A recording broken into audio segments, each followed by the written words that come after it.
still have no idea what it is because I'm too scared to ask people because I don't want to look silly because I don't know what it is and everyone knows what it is but me.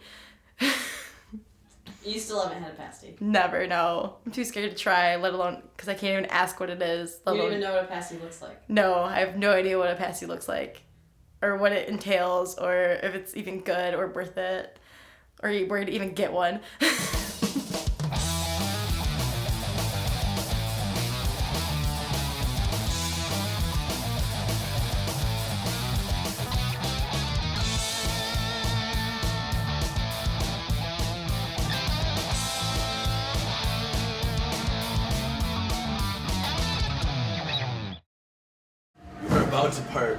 To embark upon a great journey.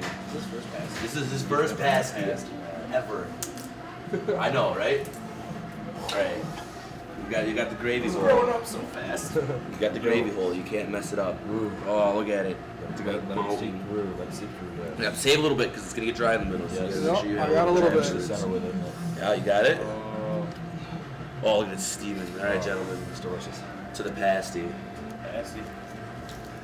By the end of '76, we were in the pasty business, and what we did is we took a combination of grandma's recipes, many different types of things to make it fit into our what we make today.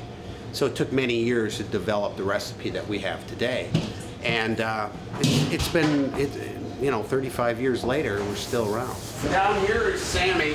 He's the one rolling all the skins. He makes the dough, cuts the potatoes, cuts the meat.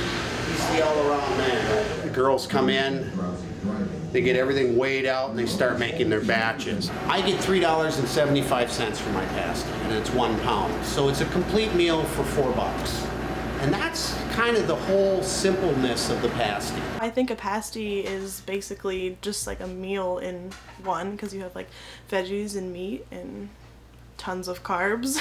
It's really amazing, actually. When I was younger, we used to eat them all the time. And I guess a pasty dinner was just that, a pasty. Like we didn't have anything else, just pasty and ketchup and a drink. But I mean, we ate them all the time. You guys know how the pasty got started, don't you? Nope. No. Why don't you tell us, Kevin? Chad, do you know? Or no, wait. I want to say it came from mining. They did come from mining, yeah. It was a miner's lunch. The pasty came over in the mid-1800s. It came over in waves. The Cornish miners. Now, Cornish miners are much different than coal miners would be or whatever. All the Cornish mined was metals. That's all they would mine. And they brought over the pasty. And in the beginning, the pasty, the crust was not used as an edible part of the pasty because what they would have all these chemicals on their hand. So they would just use the crust as a vessel to put the meat and the potatoes and rutabagas or carrots or whatever they put in it. Each family had a different way of doing this. The word pasty means leftover. It means past day. So whatever they had, they put into this crust. The miners would eat the pasty, the part in the pasty, and they would throw out the ring because the ring would be full of poison from their hands. So that was the whole thing about the pasty. It was the first really fast food that we knew, because it had its own container. Everything was there.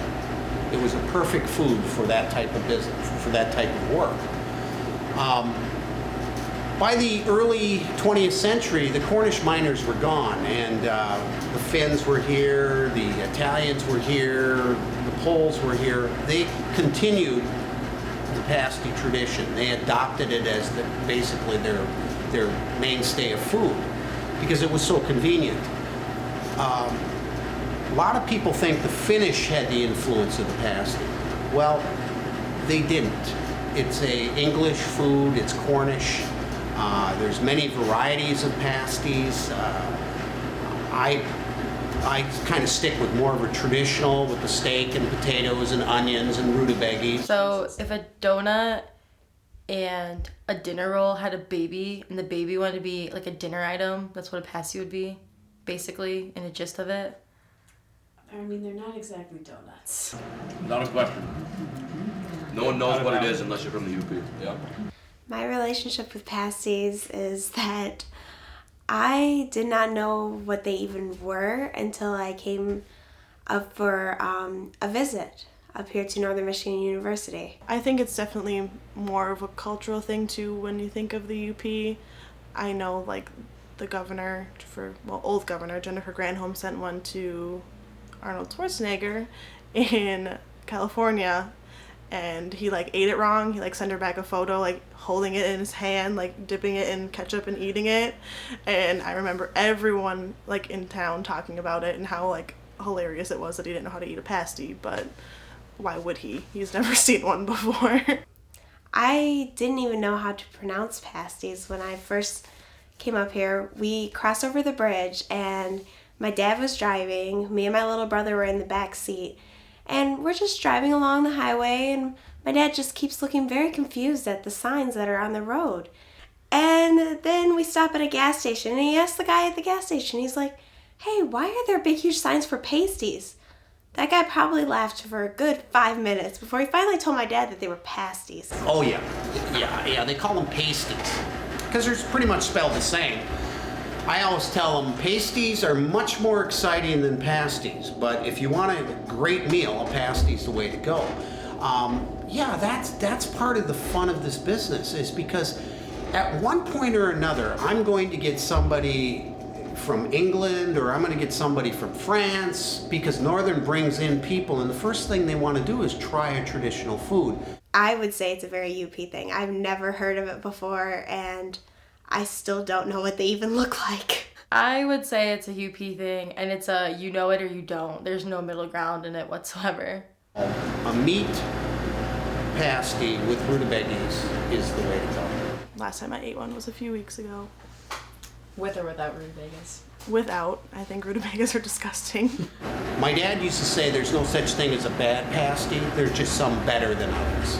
The best pasty I've ever eaten, probably the ones from my grandma's church, because she makes them, so they're made with love. In elementary school, this is actually, you know how they normally do like fundraisers, like. Pasty sale? Yeah, we made pasties. Yeah, I've heard of that. For a fundraiser. So you get packaged pasties and then you send them out? No, we made the dough, we made everything. made them? You made so them from easy. scratch? Yeah, it's so easy. That's ridiculous. I probably have pasties at least 3 times a month. No, I have one in my fridge right now. The history of a pasty is pretty simple. You know, it's a very simple food brought over by very, very hardworking, simple people. And that's what it should remain at. We are in Marquette, Michigan, which is really the jewel of the UP. Houghton, I would say, would be the next jewel. We are in an area where we have a lot of young people running around, and we've done very well in Marquette. I'm very happy with the way the business has gone in the last 3 years, because I've seen the growth in the younger age, where 20 years ago, all the college kids bought were sandwiches. They didn't buy pasties. But it's good to see that this generation is embracing the pasty as part of their meal plan. That does me well.